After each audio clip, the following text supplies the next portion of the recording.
now been industrialized. The list is given to us at the last minute before the elections.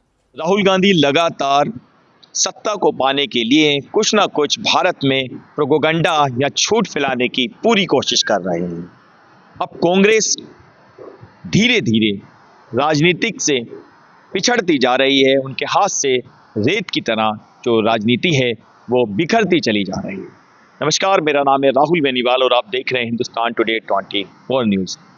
दरअसल राहुल गांधी देश के प्रधानमंत्री बनना चाहते हैं और ये उनका एक सपना है।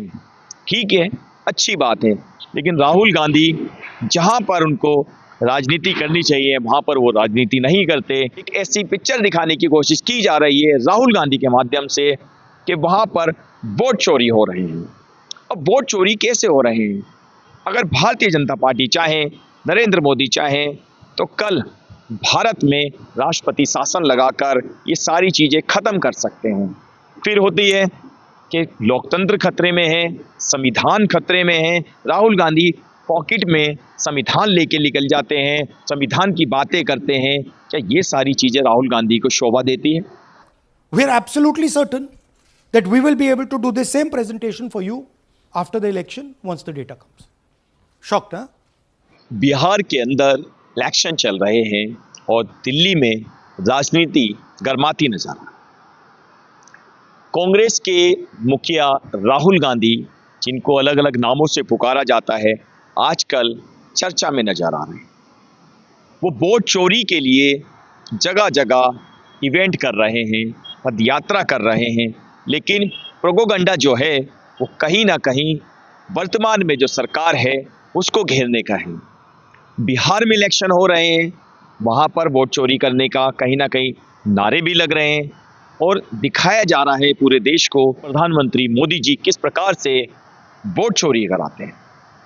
ऐसा ही एक मामला सामने आया है हरियाणा से। हरियाणा में एक घर में रहने वाली लड़की का उन्होंने, जो आप कहें, जब आप वोट डालने जाते हैं तो उसके साथ आपके एक वोटिंग की पर्ची दी जाती है। उस पर्ची के हिसाब से आप वोट डालते हैं, उसी से पता लगता है कि आपका वोट आया है और आपको वोट डालने का एक अधिकार मिलता है, क्योंकि वोटर लिस्ट में आपका नाम होता है, आपका एड्रेस होता है और आपका पोलिंग बूथ होता है, जिस पोलिंग बूथ से आप जाकर वोट डालते हैं। राहुल गांधी ने एक फॉरेन कंट्री की लड़की हैं, उनका फ़ोटो लगाकर इंडिया में एक प्रोपेगेंडा फैलाया और चीज़ों को इस तरीके से पेश कर रहे हैं जिससे राहुल गांधी कितने बड़े साइंटिस्ट हैं या उनको इस चीज़ की कितनी नॉलेज है। जब पड़ताल की बात आती है, जब सच की बात आती है, तो वहाँ पर वो 0% नज़र आते हैं। कुछ चैनलों पर इस चीज़ का विश्लेषण हुआ। हम भी आज अपने चैनल पर इसकी दूध का दूध, पानी का पानी करने की पूरी कोशिश करेंगे और हम आपको वो चीज़ दिखाते हैं जिससे आप रूबरू होकर हमारे चैनल पर भरोसा करते हैं। आज की डेट में राहुल गांधी को एक भूत सवार है। राहुल गांधी चाहते हैं, भारत के प्रधानमंत्री बनना चाहते हैं। अगर प्रधानमंत्री बनना है तो आपको कुछ करना पड़ेगा, कुछ सीखना पड़ेगा। राजनीति कोई बच्चों का खेल नहीं, राजनीति में अच्छों के पसीने छूट जाते हैं। लेकिन आज के युग की जो राजनीति है वो हत्या आरोप की राजनीति है। राजनीति एक ऐसी कमान हो गई है, एक ऐसी लड़ाई हो गई है जिसको हर कोई जीतना चाहता है, लेकिन जनता को बेवकूफ़ बनाकर राजनीति जीतना ये कितना सही है, ये हम आपको इस वीडियो में दिखाएंगे। दरअसल बात ये है, राहुल गांधी आजकल यात्राओं में लगे होते हैं। वो कहते हैं भारत जोड़ो यात्रा, अब कह रहे हैं वोट जोड़ो यात्रा। आखिर ये किस तरीके का फंडा है? देश में रहकर देश को गुमराह करने की कोशिश की जा रही है। वो इतने बड़े राजनेता बनते हैं, इनके दादा परदादा बड़े बड़े नेता रहे हैं, शासन किया है और पुरखों से चला आ रहा है, हमारे बाद हमारा बेटा, हमारे बाद हमारी बेटी। आखिर राजनीति में ही इन लोगों ने क्यों आना चाहा? क्या ये बड़े बिजनेसमैन नहीं बन सकते थे या किसी और सेक्टर में भी तो जा सकते थे? लेकिन नहीं, हमारे बाप दादा राजा रहे हैं तो जाहिर सी बात है उनकी रियासत पर हमें ही राज करना है, दूसरा कोई नहीं बैठ सकता। इस एक मानसिकता राहुल गांधी के दिमाग में फिट हो गई है। ये लोग चाहते हैं भारत पे हमारे पूर्वजों ने राज किया, तो जाहिर सी बात है आज की डेट में हम भी राज करेंगे। लेकिन हम आपको बताएं, आज का भारत कोई पहले जैसा भारत नहीं है जिसको कुछ भी डाल दिया जाता था, ना चाहते हुए भी जब मर्जी इमरजेंसी लगा दी जाती थी। अगर पिछले में जाएं तो पिछली जो सरकारें थी और पिछली जिस तरीके से एक शासन जो किया जाता था वो जबरन कुछ भी करा दिया जाता था। लेकिन आज की डेट में जब उन सबसे पर्दे उठ रहे हैं तो कहीं ना कहीं इनको अपनी सत्ता की एक जली हुई राख नजर आ रही है, क्योंकि कांग्रेस धीरे धीरे अब देश से, भारत देश से खत्म होती चली जा रही है। सीटें भी नहीं आती लेकिन फिर भी अपना एक दबदबा रखना है।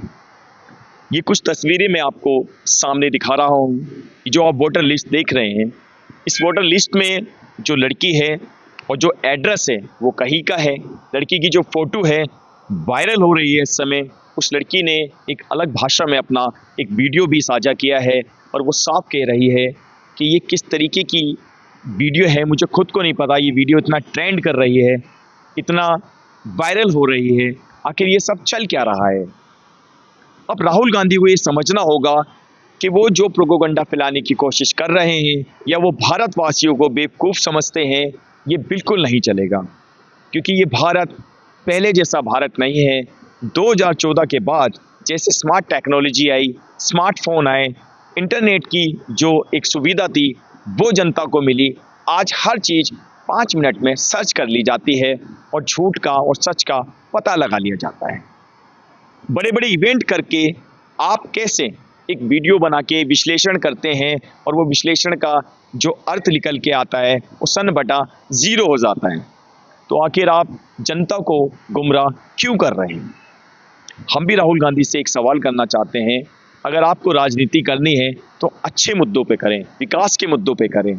आप ये जो राजनीति कर रहे हैं, अभी हाल ही में केरल में कांग्रेस की सरकार है, वहाँ पर खुल्लम खुल्ला भारत मुर्दाबाद के नारे लगाए गए, पाकिस्तान जिंदाबाद के नारे लगाए गए। भारत में किसकी सरकार है? नरेंद्र मोदी जी की सरकार है, भारतीय जनता पार्टी की सरकार है। लेकिन केरल में जो सरकार है, उस राज्य में जो सरकार है, कांग्रेस पार्टी की सरकार। तब उन्होंने कोई प्रेस कॉन्फ्रेंस नहीं की। उन्हीं के लोग खुला कहते हैं वहाँ पर हम गाय खाएंगे, गाय का मांस काटेंगे, जबकि भारत के अंदर ये मांग उठती है, गाय को माँ माना जाता है और करोड़ों हिंदुओं की, सनातन धर्मियों की आस्था प्रतीक होती है। क्योंकि गाय भारत के अंदर कोई छोटा या कोई जानवर नहीं कहलाता, गाय को पूजा जाता है, गाय को माँ माना जाता है। राहुल गांधी आज की डेट में अपना खुद का मजाक बनाते जा रहे हैं और राजनीति में अगर मैं बात कहूँ तो कहीं ना कहीं राजनीति उनके हाथों से फिसलती नजर आ रही है।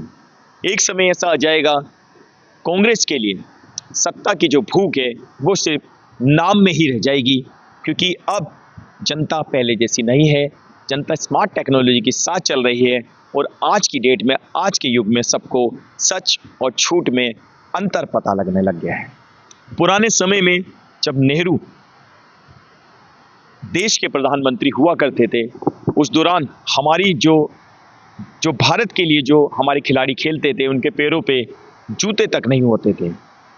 उस दौरान हमारे जो भारत के नेहरू जो पूर्व में प्रधानमंत्री रहे, उनके वस्त्र, जिनको आप कपड़े कहते हैं, उनके कपड़े विदेशों से वॉश होके आते थे। अब आप इससे अंदाज़ा लगा सकते हैं कि ये वो लोग हैं जिन्होंने सिर्फ भारत पर राज करना सीखा है, लेकिन जो खिलाड़ी थे उन लोगों को जूते नहीं होते थे उनके पाँव में, वो बिना जूते के खेला करते थे मैदान में। फुटबॉल जब आप खेलते हैं तो उसमें आपको जूते पहनना बहुत ज़रूरी होता है। जूते ना होने के कारण टॉप में हमारी इंडिया की टीम गई और उसके बाद फाइनल में आकर वो हार गई। लेकिन जवाहरलाल नेहरू के जो कपड़े हुआ करते थे वो विदेश से वॉश होके आते थे, धुल के आते थे, और उनका खर्चा लगभग 1 लाख से ऊपर जाया करता था। और वहीं जो खिलाड़ी थे उनके 2-2.5 हज़ार रुपये के जूते, जबकि पूरी टीम के 2-2.5 हज़ार रुपये के जूते आ जाते थे उस दौरान। इस तरीके की राजनीति है। अब लोगों को समझना होगा, क्योंकि ये हमारे देश की बात है, हमारे भारत की बात है। ज़्यादा खबरों के लिए देखते रहे हिंदुस्तान टुडे 24 न्यूज़, जनता की आवाज़ के साथ।